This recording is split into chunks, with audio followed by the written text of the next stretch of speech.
You, John Fitzgerald Kennedy, do solemnly swear. I, John Fitzgerald Kennedy, do solemnly swear. That you will faithfully execute the office of President of the United States. That I will faithfully execute the office of President of the United States. And will, to the best of your ability. And will, to the best of my ability. Preserve, protect, and defend the Constitution of the United States. Preserve, protect, and defend the Constitution of the United States. So help you God. So help me God.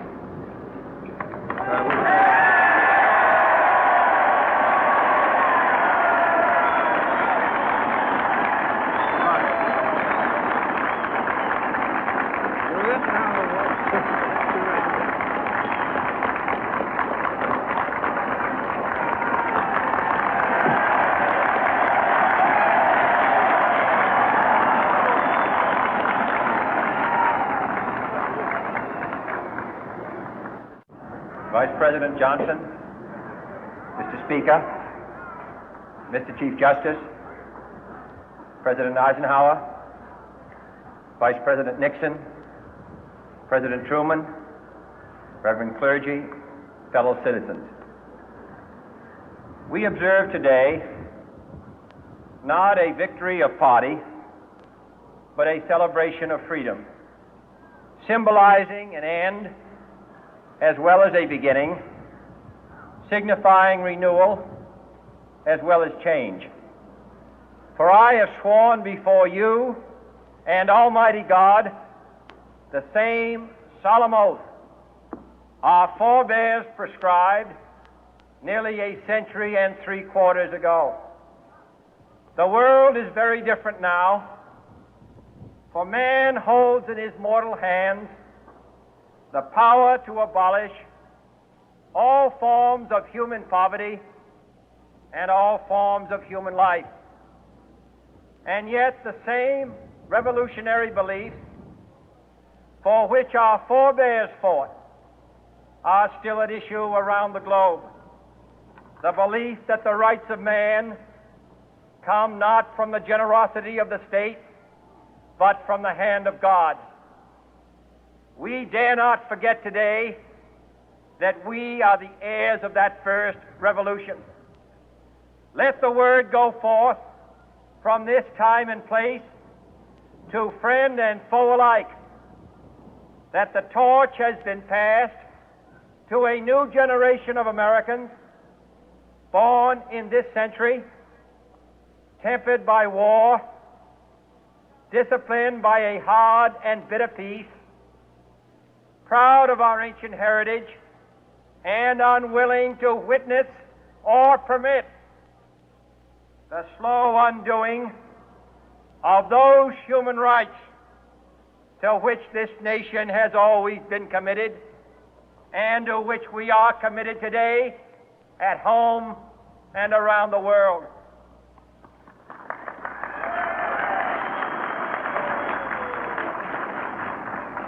Let every nation know, whether it wishes us well or ill, that we shall pay any price, bear any burden, meet any hardship, support any friend, oppose any foe to assure the survival and the success of liberty.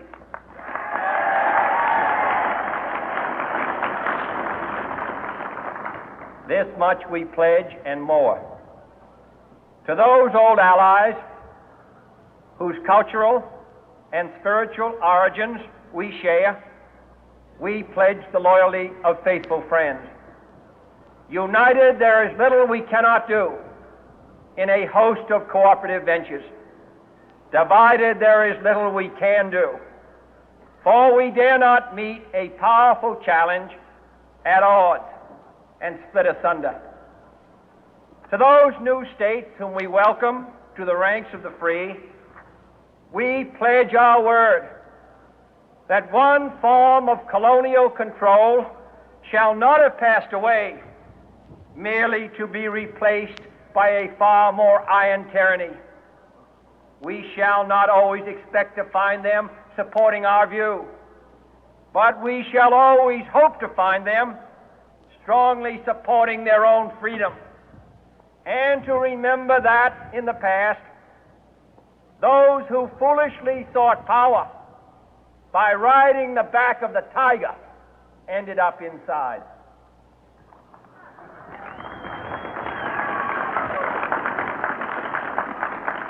To those people in the huts and villages of half the globe struggling to break the bonds of mass misery, we pledge our best efforts to help them help themselves for whatever period is required, not because the communists may be doing it, not because we seek their votes, but because it is right.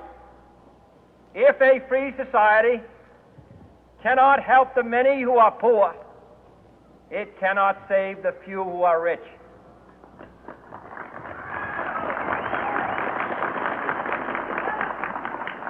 To our sister republics south of our border, we offer a special pledge to convert our good words into good deeds, in a new alliance for progress, to assist free men and free governments in casting off the chains of poverty.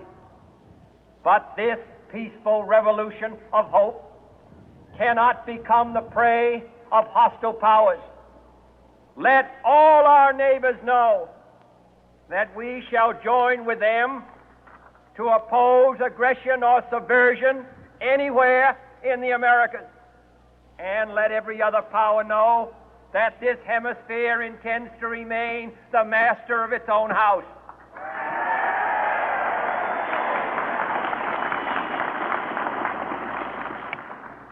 To that World Assembly of Sovereign States,